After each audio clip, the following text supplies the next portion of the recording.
So after burning in the new metal on the lower cowl, I could finally weld in the upper cowl and the lower windshield channel. The lower cowl was completely rotted and we needed a robust foundation for the new parts. Man, it's been an invasive journey, but we're ready to put these parts on for the last time. I'll position the parts by the locator holes we made, and I'll explain how I best fit these new parts because it's paid off. The forward edge of the windshield channel also needs trimmed back slightly prior to welding, so this type of rot never happens again, and I'll explain why. But eventually, moisture gets a lot of work ahead, let's get started.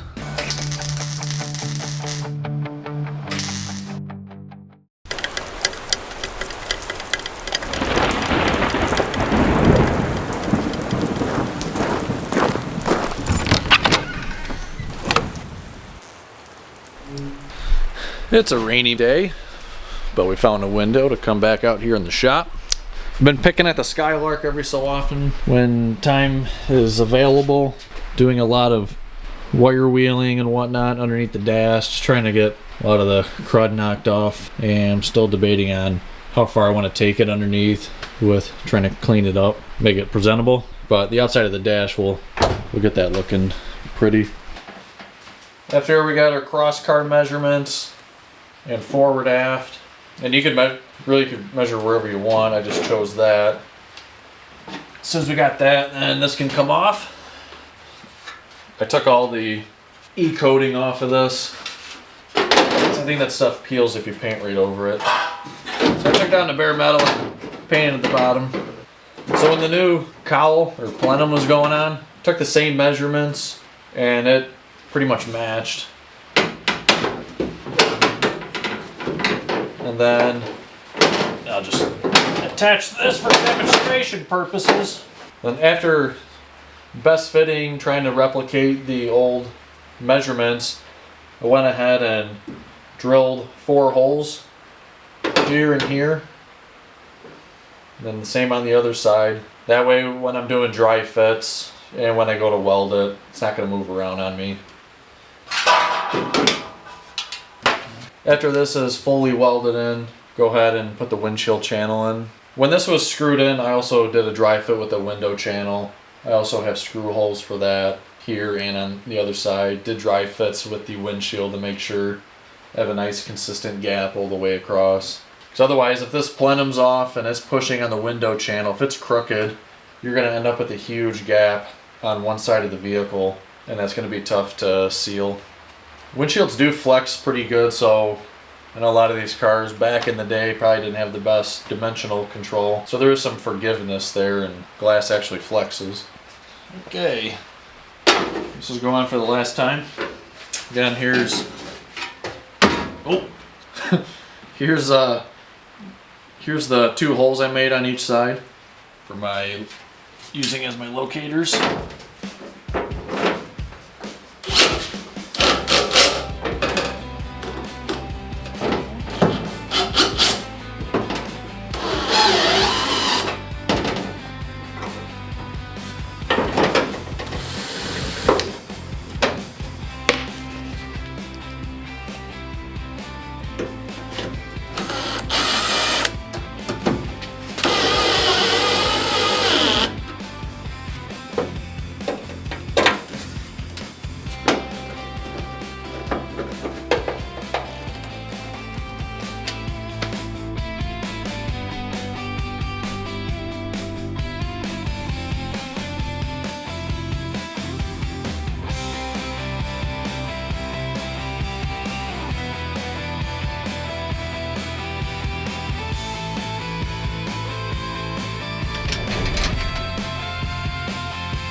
Cowl's on for the last time. We're gonna go ahead and burn her in. Got the welder on. It's a Hobart 140. She's treated me well over the years. I don't have an abundance of the proper C-clamps, but a couple more laying around somewhere. I have a couple more sheet metal screws holding it in. And then as we go along, we're just gonna push down, weld, and do a little hammering when needed. Let's get to it.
Okie dokie. Next night in the garage. Last night I was able to weld in the whole plenum here. Tonight I'm going to grind down those welds, and if there's any little holes left over I'll hit them again. And then I'm going to go ahead and start assembling the lower windshield channel, and we'll get her burned in. Here we go.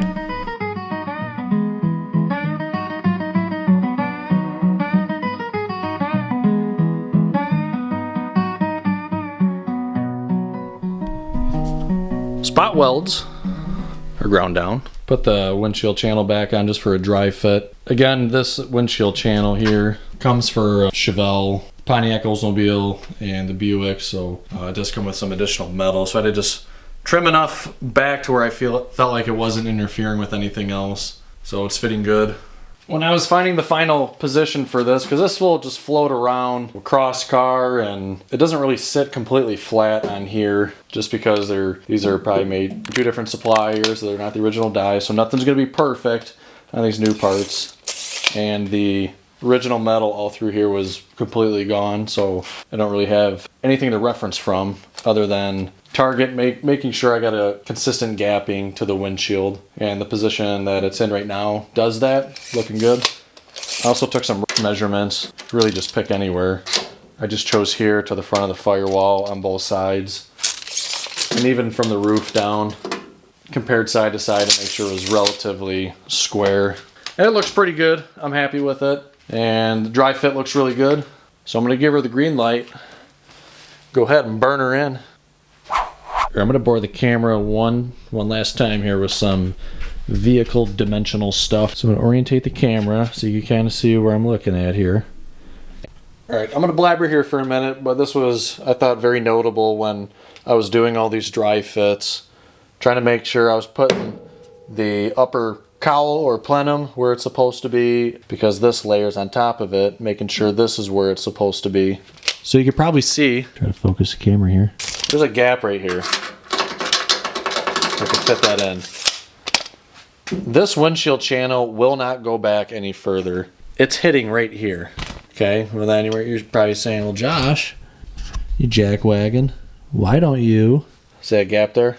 It's like, well, why don't you just pull the whole plenum forward?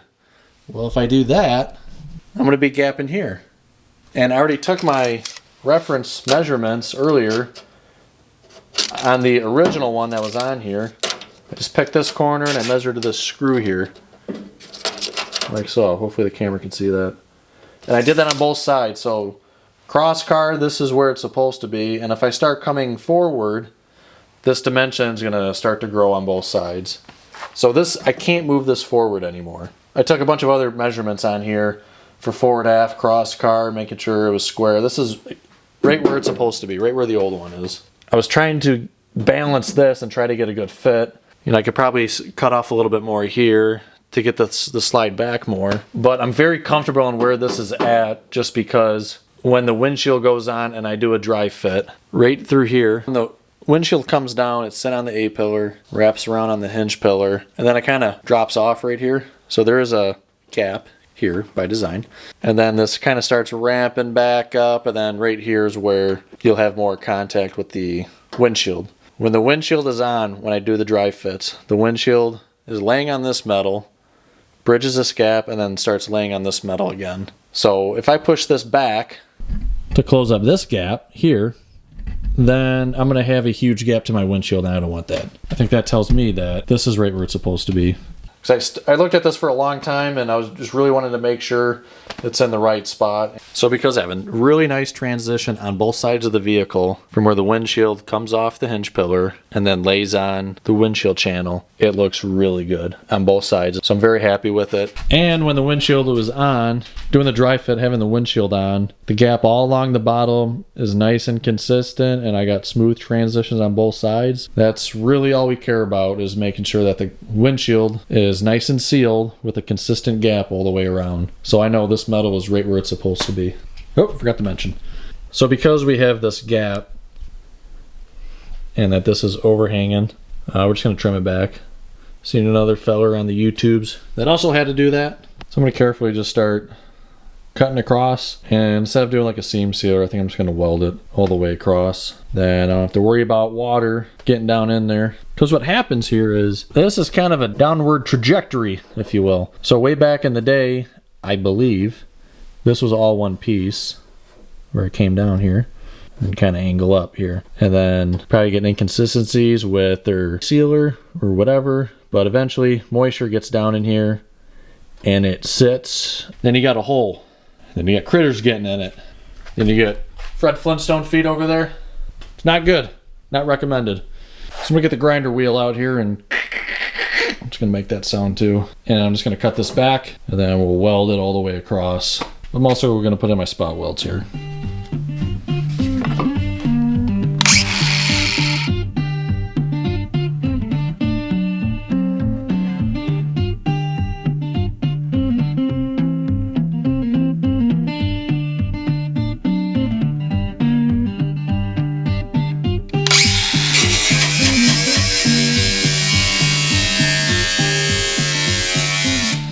So I went ahead and wiped her down with isopropyl alcohol, make sure it's free of debris. Don't want it full of debris. So now we're ready to apply some of the weld-through primer. Go ahead and spritz some on here, give her about 20 minutes to dry, and then we'll burn her in.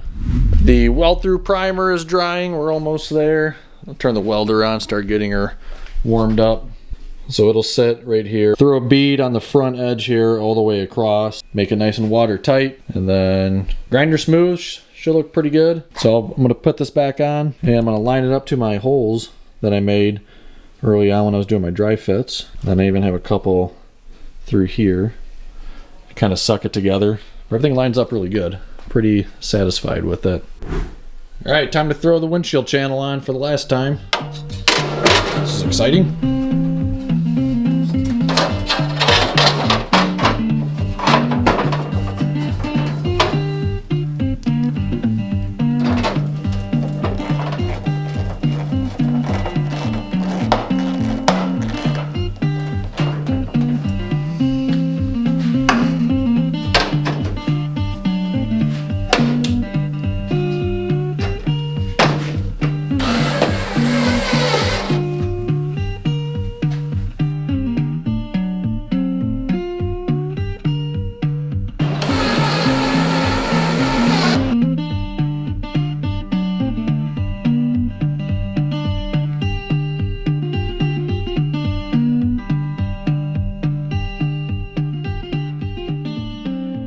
All right, we got her held in by our screws. And again, already did all the dry fits. Put this back in the same spot where our holes are. And the windshield looks beautiful, so I know I can burn this in with confidence that everything's gonna fit good. Go ahead and start tacking it in, then beat it down where necessary as soon as I get a little bit of heat into it.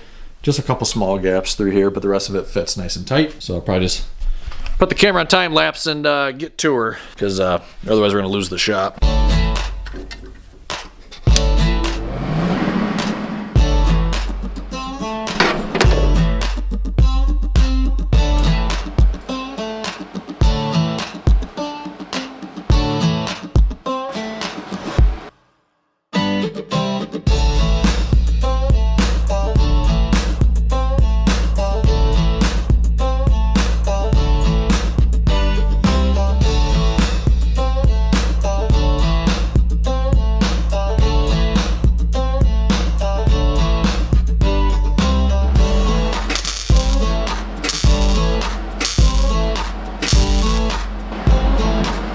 Good way to wake up the wife.